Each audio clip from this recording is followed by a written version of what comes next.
सरकारी जमीन बचाने के लिए केले के पत्तों में पहुंचा पन्नालाल सेन। अनोखा विरोध प्रदर्शन बना चर्चा का विषय।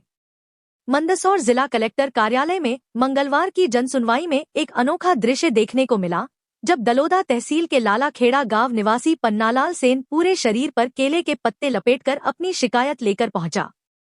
यह अनोखा प्रदर्शन किसी मजाक का हिस्सा नहीं, बल्कि एक आम नागरिक की सरकार को जगाने की कोशिश थी। पन्नालाल सेन का कहना है कि उन्होंने गांव की शासकीय भूमि पर हो रहे अवैध कब्जे के खिलाफ साल भर पहले शिकायत दर्ज कराई थी, लेकिन आज तक न तो कोई कार्रवाई हुई, न ही प्रशासन ने गंभीरता दिखाई। पीड़ित पन्नालाल बताते हैं कि जिस जमीन पर निजी धर्मशाला का निर्माण हो चुका है, वह सार्वजनिक संपत्ति है और उसका उपयोग गांव हित के लिए होना चाहिए था। गौर करने वाली बात यह है कि पन्नालाल कोई जनप्रतिनिधि नहीं है, न ही कोई बड़ा अधिकारी, बल्कि एक सामान्य नागरिक हैं, जो अपने स्तर पर सरकारी जमीन को अतिक्रमण से बचाने में जुटे हैं। वे अपनी जेब से खर्च कर प्रशासन से लगातार संपर्क कर रहे हैं, ताकि सरकारी जमीन सरकार को वापस मिल सके। एक ओर जहां कई लोग सरकारी जमीन हड़पने में लगे हैं, वहीं पन्नालाल जैसे नागरिक सरकार को लाभ दिलाने के लिए खुद सरकार से लड़ाई लड़ रहे हैं। पन्नालाल का यह कहना, जब कोई नहीं सुनता तो मजबूरी में ऐसा रास्ता अपनाना पड़ता है, उनकी व्यथा और संघर्ष को साफ दर्शाता है। उनके विरोध प्रदर्शन ने न केवल अधिकारियों का ध्यान खींचा, बल्कि वहां मौजूद हर व्यक्ति को सोचने पर मजबूर कर दिया। अब देखना यह है कि इस ईमानदार कोशिश का प्रशासन किस तरह से संज्ञान लेता है, और क्या वाकई पन्नालाल की लड़ाई रंग लाती है, या फिर यह आवाज भी अन्य शिकायतों की तरह फाइलों में दबकर रह जाएगी। JTV न्यूज के लिए मंदसौर से मंगल देव राठौर की खास रिपोर्ट। निवासी ग्राम लालाखेड़ा, तहसील दलोदा, जिला मंदसौर का निवासी हूँ। और ग्राम लालाखेड़ा में कुछ भूमाफियों ने, दमंग लोगों ने अवैध अतिक्रमण कर अपना निजी स्वार्थ साधने के लिए शासकीय भूमि पर निजी धर्मशाला बना के उनका निजी स्वार्थ साधने के लिए उन्होंने 1 बीघा जमीन हड़पी है। माननीय महोदय से मैंने 30/7/2024 में माननीय कलेक्टर महोदय जन सुनवाई में मैंने आवेदन प्रेषित किया था। साल भर हो गया करीबन, वहां तक अभी तक मुझे न्याय नहीं मिला है। मैंने प्रमुख सचिव मध्य प्रदेश शासन भोपाल को भी आवेदन दिया, चीफ सेक्रेटरी मध्य प्रदेश शासन भोपाल को भी दिया, माननीय प्रधानमंत्री जी नरेंद्र मोदी दिल्ली भी मैंने आवेदन प्रेषित किया, और माननीय तहसीलदार महोदय को दिया, अनुविभागीय अधिकारी को दिया, ग्राम सरपंच महोदय, ग्राम पंचायत को भी दिया, लेकिन किसी ने कुछ भी नहीं सुनी और मुकदमा चलाया।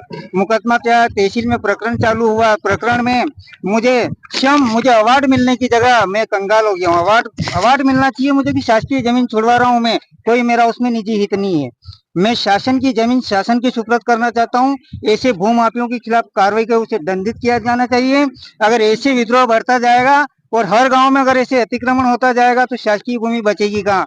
जबकि शासकीय भूमि वो आरक्षित भूमि है। पंचायत ने आरक्षित भवन, शासकीय भवन बनाने के लिए आरक्षित छोड़ी हुई जमीन है।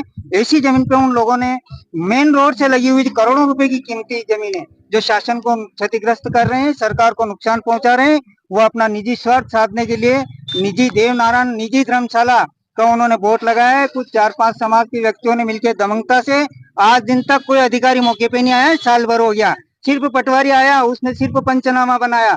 पंचनामे राजस्व विभाग की शासकीय जमीन पाई गई, राजस्व विभाग की शासकीय जमीन पाई गई, शासकीय साबित हो गई, और उनके खिलाफ उन्होंने तहसीलदार महोदय ने नोटिस जारी किए और मेरे से सब प्रक्रिया सारी कृपया इकट्ठी करे, जबकि वो साबित हो चुका है कि ये राजस्व विभाग की शासकीय भूमि है। तो फिर प्रमाणित करने की जरूरत कहाँ है? पर मैंने एक कागज मेरे स्वयं निजी खर्चे से निकाल के मैंने वहाँ पे माननीय महोदय के वहाँ पे मैंने पेश किया, और इस शासकीय धर्मशाला को मैंने शासकीय साबित करके छोड़ा, और माननीय तहसीलदार महोदय ने उसे शासकीय साबित घोषित कर दिया। शासकीय घोषित करके पंचायत के इश्यू किया, पंचायत के हैंडओवर किया कि ये शासकीय भूमि में बनाई गई है, इसलिए यह शासकीय बिल्डिंग है, इसको पंचायत के सुपुर्द कर दो। तो पंचायत को सुपुर्द करने के लिए आदेश का पालन नहीं कर रही है। माननीय तहसीलदार महोदय आदेश का पालन नहीं कर रहे हैं, जबकि उसमें साफ लिखा है। आपने क्या किया? केयर के पत्ते लगाए? सर, मेरी ये नौबत आ गई कि मैंने अपने पहनने के कपड़े तक नहीं है, मैं केयर के पत्ते लपेटने की नौबत आ गई है कि मैंने शासन के लिए मैं इतना कर रहा हूँ, फिर शासन मेरी सपोर्ट नहीं कर रही है। ऐसे अधिकारी नींद निकाल रहे हैं, जान नहीं दे रहे हैं, क्या मतलब है? आपका नाम? मेरा नाम पन्नालाल सेन। JTV न्यूज से जुड़े रहने के लिए हमारी खबरों को लाइक और शेयर करें, हमारे चैनल को सब्सक्राइब करें और अपडेट रहे हर छोटी बड़ी खबरों से।